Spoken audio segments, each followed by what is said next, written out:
Mariners lose 5-3. They lose the final game of the 3-game series against Detroit, but still take the series. They fall to 20-20 on the season. Okay, real quick, couple of things. One, this is the 40th of these we're doing.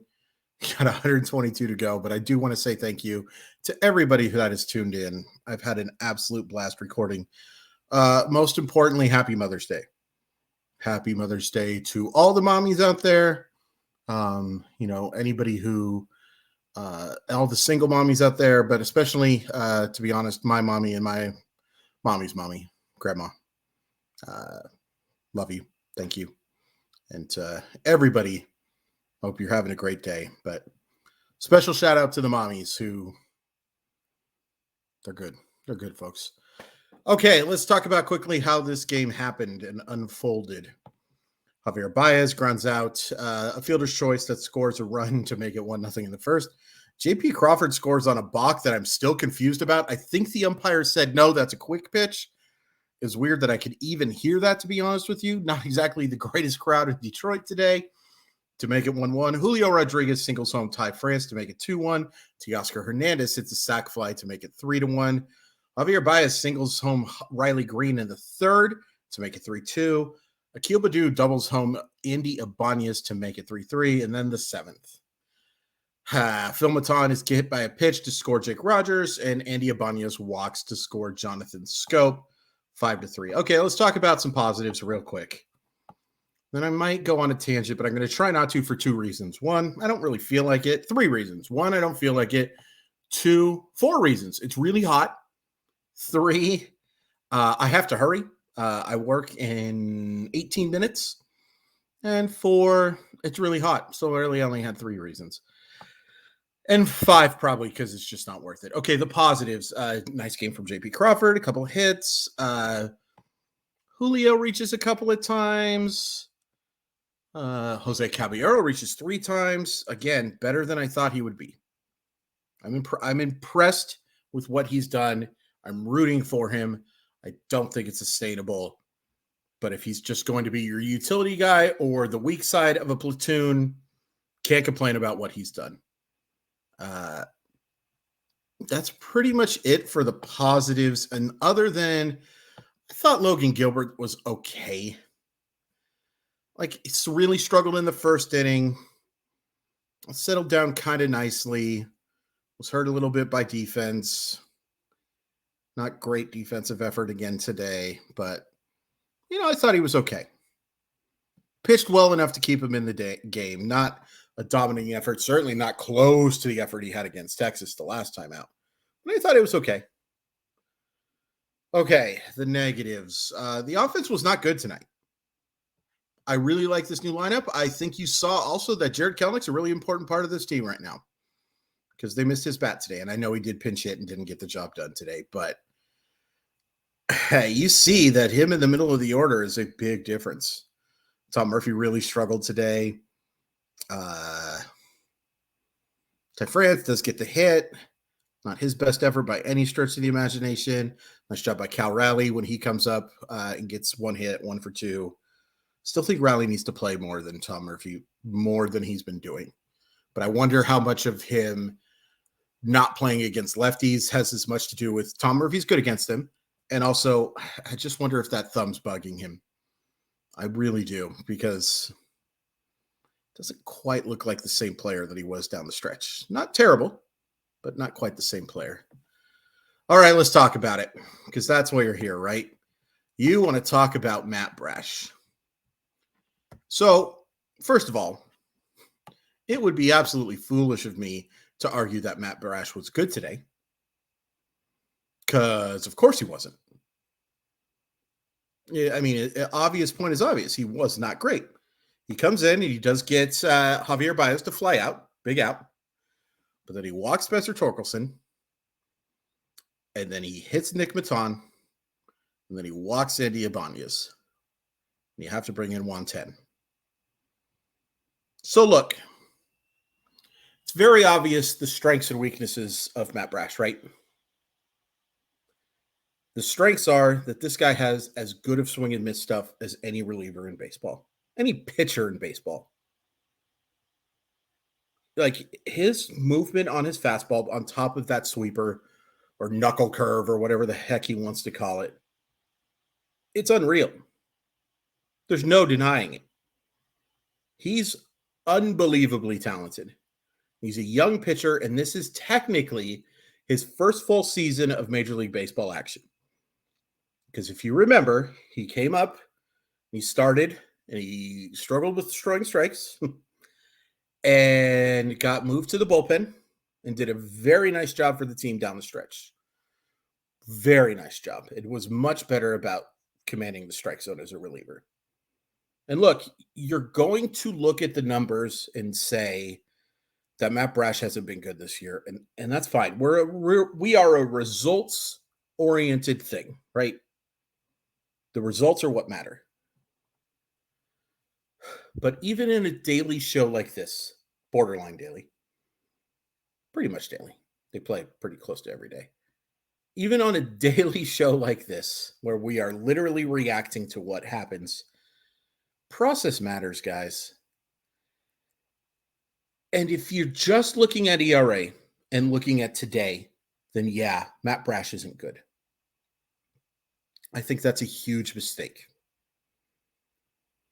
I think that's why sometimes I can struggle to maintain conversations with fans.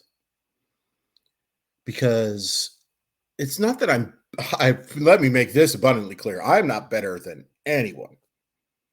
I will self-deprecate with the best of them. So you thinking Matt Brash isn't good doesn't make you stupid or anything close to it. But I think it does say that you're maybe not looking at things the way I personally think you should. Try to be as diplomatic as possible with that. Because I saw some stuff on Twitter, folks, and what a terrible website. Melted Man, please take this website away. Please continue tanking it so that I don't have to deal with it anymore. It'll make my job really hard because I have to find the news. That's literally what I have to start doing in about 12 minutes. But it's a terrible website because it gives people a chance to put out their thoughts in far too quick a fashion. Benefit is you get thoughts real quick. Negative is you get thoughts real too quick. But I saw some stuff today about like Matt Brash being a mental little person, but they didn't use the right term, and that he should head back to AAA. I think that's idiotic. Sorry. I tried to be as diplomatic as possible as I could. I think that's dumb. You're just looking at his ERA and remembering this bad outing. But everything else for Matt Brash, for the most part this year, has not been a result of bad pitching. It's been a result of being BABIP to death. And a home run that should have never happened. Please don't make me go on my umpire rant again. Now, look, he didn't make a good pitch after that. It should have been strike three, yes. He should have made a better pitch after that. And that's one of the problems with his command. It's that you don't know necessarily what he's going to be doing. So look, is Matt Brash the guy I'm trusting the most in high leverage situations right now? No. Right now, your best high leverage relievers are Paul Sewald and Justin Topa. You could also say that Gabe Spire is that guy, and Gabe Spire wasn't good today. He did get the big strikeout of Riley Green, but he issued a walk to a terrible hitter in Jake Rogers. And he gave up a single to an also terrible hitter in Jonathan Scope. He wasn't great today. The bullpen wasn't great today. But the idea that Matt Brash should be sent down to AAA to me is kind of asinine. Because all you're doing is looking at ERA, and folks, ERA could not be a more flawed stat. It could not be. Has Matt Brash been perfect? No. Has he been so bad that you think you should be in AAA Tacoma right now? Are you kidding me? Look at how many strikeouts that dude has. And look at the job he's done for the most part throughout the season. Not perfect. And that's why this Andre Munoz injury is big, because it's put guys into positions that aren't necessarily where they should be right now. But giving up on Matt Brash, especially for this year, or especially long term, I should say, is insane. And even in the short term, I think Matt Brash is going to be just fine. Got to stop the irrational thinking, folks. I will go on my rants after one game and all of that stuff. I know this is a little hypocritical, but the idea that Matt Brash is like one of the biggest problems with this team, I think is asinine. I'd be much more concerned about the fact that you scored 3 runs today and didn't score after the second inning against a pretty mediocre pitching group. I will say Jason Foley's pretty good. And Alec Lane has done a very nice job as their closer. But getting shut out by Cisnero and Englert and Chasen Shreve. Come on.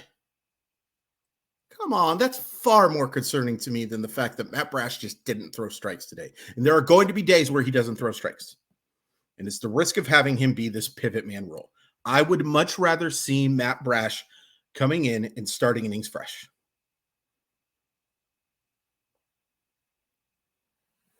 But you got to do what you got to do. And I'm guessing, you know what?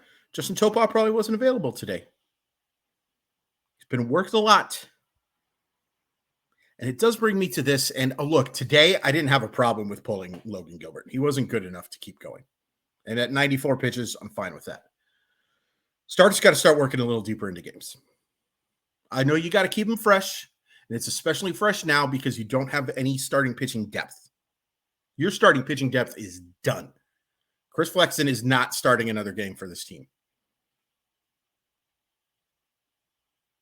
So Bryce Miller becomes all that more important, and you've got to, and all of these guys, you can't overwork them. You shouldn't overwork pitchers anyway, from a humanities point of view and from the fact that it's not the same as it used to be, guys. This is not people throwing 88 to 90. These are 95 mile per hour hurlers plus with unreal amounts of movement and unreal amounts of arm speed. And that is just not, it's bad for long-term health.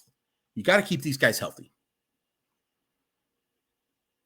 But when you've got stuff like Bryce Miller only throwing 82 pitches,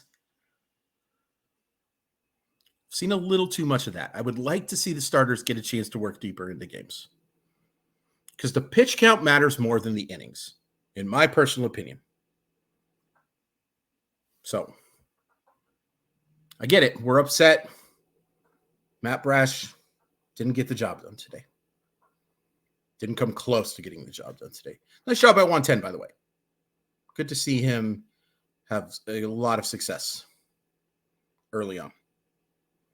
A lot of talented hurlers in the staff. Matt Brash is as talented as any of them. I know people are frustrated. I get it. I so get it. But the idea that you are going to move this guy down is insane. Come on. Maybe changing his role a little bit. But the idea that all of a sudden he sucks because of just unbelievable. Just look.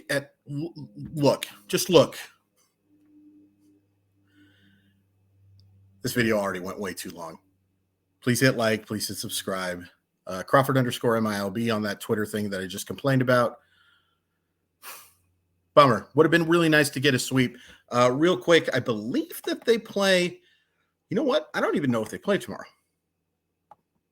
It's been a long. Of course they do. Yeah, they play Monday. Boston. George Kirby, Tanner Houck.